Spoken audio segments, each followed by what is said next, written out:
दोस्तों नमस्कार, आप सभी लोग का स्वागत है मोटिवेशनल हिंदी स्टोरी में। तो आज की कहानी है नकल करने का अंजाम। एक बार की बात है, किसी गांव में बहुत ही गरीब किसान रहता था। वह किसान एक समय अमीर व्यक्ति भी रह चुका था। वह जब अमीर था तब भी और आज गरीब होने के बाद भी वह दूसरों की मदद किया करता था। वह जितना हो सकता था दूसरों की मदद करता था। वह किसान जब भी मंदिर जाया करता था, ईश्वर से धन मांगता था ताकि वो दूसरों की मदद कर सके।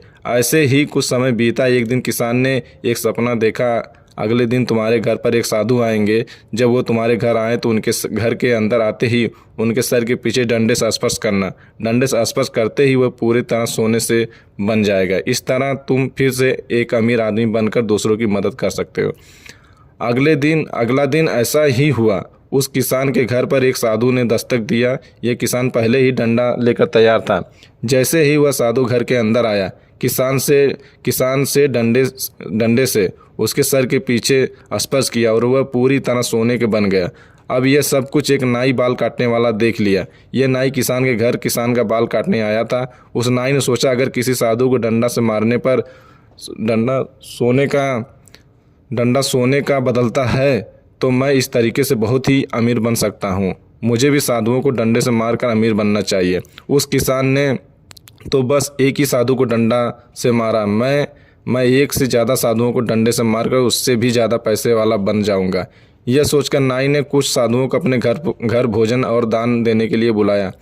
साधु भी परेशान थे कि जो नाई हमें कभी कुछ भी दान नहीं दिया, आज वह भोजन भी खिलाएगा और दान भी देगा।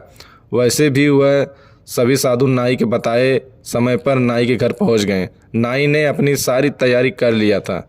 जैसे ही साधु लोग नाई के घर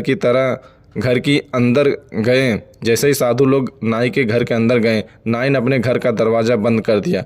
उसके बाद नाई साधुओं को डंडे से मारने लगा, लेकिन कोई भी साधु को डंडे से स्पर्श करने पर सोने का डंडा नहीं हुआ। साधु नाई को इस तरह से मारने का कारण समझ नहीं पा रहे थे। कुछ समय मार खाने के बाद सभी साधुओं को गुस्सा आ गया। सभी साधु मिलकर नाई को खूब मारा। नाई को मारने के बाद वह नाई के घर से बाहर आ गए।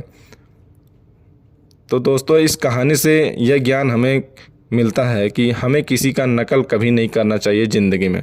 तो दोस्तों, जय हिंद।